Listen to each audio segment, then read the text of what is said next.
दिल्ली विधानसभा चुनाव में भाजपा की जीत के बाद कल रानीगंज में भाजपा की ओर से जश्न मनाया गया। भाजपा जिला अध्यक्ष बाप्पा चटर्जी के नेतृत्व में भाजपा नेताओं और कार्यकर्ताओं ने रानीगंज में दिल्ली विधानसभा चुनाव में भाजपा की जीत का जश्न मनाया। वहीं बाप्पा चटर्जी ने दावा किया था कि आने वाले बंगाल विधानसभा चुनाव में भी भाजपा बंगाल में सत्ता में आएगी और आज रानीगंज टाउन टीएमसी अध्यक्ष रुपेश यादव ने इसका करारा जवाब देते हुए कहा कि बाप्पा चटर्जी के इस दावे को मुंगेरी लाल की हसीन सपने करार दिया है। उन्होंने कहा कि सपना देखने का अधिकार सभी को है, लेकिन वह सच नहीं होने वाला है। साथ ही उन्होंने प्रधानमंत्री नरेंद्र मोदी की सत्ता को लेकर भी कटाक्ष किए। उनका कहना है कि सत्ता में आने का दावा कोई भी कर सकता है, लेकिन सच्चाई यह है कि बंगाल में ममता बनर्जी के नेतृत्व में मां माटी मानुस की सरकार चल रही है, जिसने लोगों के जीवन को बेहतर बनाया है। साथ ही उन्होंने कहा कि जो भाजपा पहले लक्ष्मी भंडार को भीख कहती थी, आज बाप्पा चटर्जी मजबूर हो गए हैं उसी लक्ष्मी भंडार सहित ममता बनर्जी की परियोजनाओं को बढ़ाने के लिए, और यही साबित करता है कि यहाँ पर लोग ममता बनर्जी की सरकार से कितना खुश हैं। क्या कहना? आपने सवाल किया भाजपा के बढ़ते कदम, और मैं कहता हूं भाजपा का बढ़ते कदम ने भाजपा का कदम और दायरा सिमटता जा रहा है। बंगाल में दिल्ली की जीत हुई है, दिल्ली में भारतीय जनता पार्टी की सरकार बनी है और उसकी खुशी रानीगंज शहर के चौक चौराहे पे मनाया जा रहा है।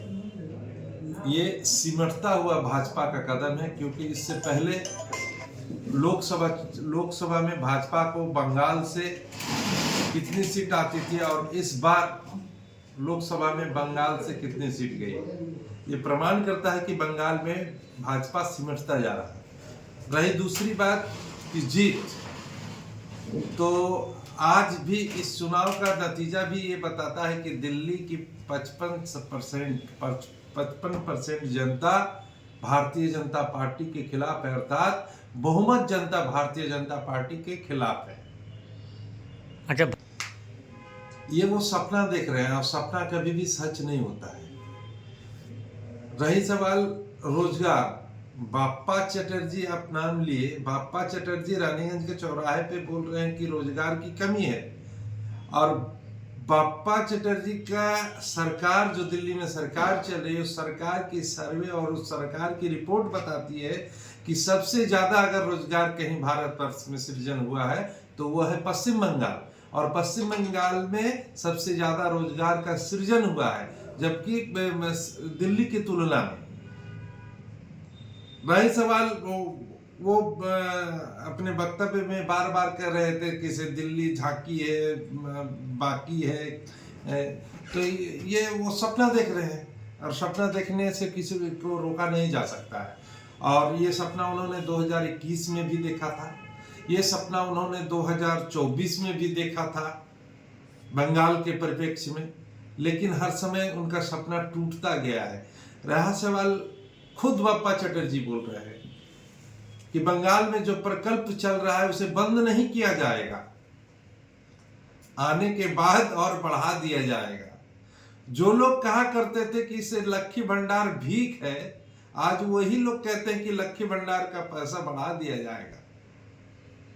तो समझ सकते हैं कि बंगाल में जो सरकार चल रही है, मां माटी मानुस की सरकार, दीदी ममता बनर्जी पश्चिम बंगाल की मुख्यमंत्री का शासन और सुशासन जो चल रहा है बेहतर चल रहा है। इसीलिए तो वो खुद कह रहे हैं कि बंगाल के प्रकल्पों को बंद नहीं किया जाएगा, उसे और बढ़ाया जाएगा। तो स्वीकृति तो अच्छी सरकार की खुद वे चौराहे पर दे रहे हैं खड़े होकर के।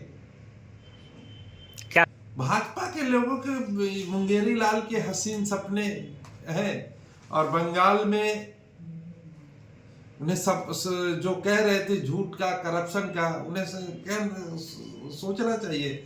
चौक चौराहे पे खड़े होकर के आप बोल रहे हैं कि बंगाल में दिल्ली बाकी झांकी है, बंगाल बाकी है। आपको समझना चाहिए, आप जिस 56 इंची सीना वाले प्रधानमंत्री की बात करते हैं, गृह मंत्री की बात करते हैं, एक समय। रानीगंज से सम्राट दास की रिपोर्ट, पीवीटीवी न्यूज। नियमित अपडेट एवं दुनिया भर की ताज़ा खबरों के लिए हमारे फेसबुक पेज को फॉलो एवं यूट्यूब चैनल को सब्सक्राइब करें।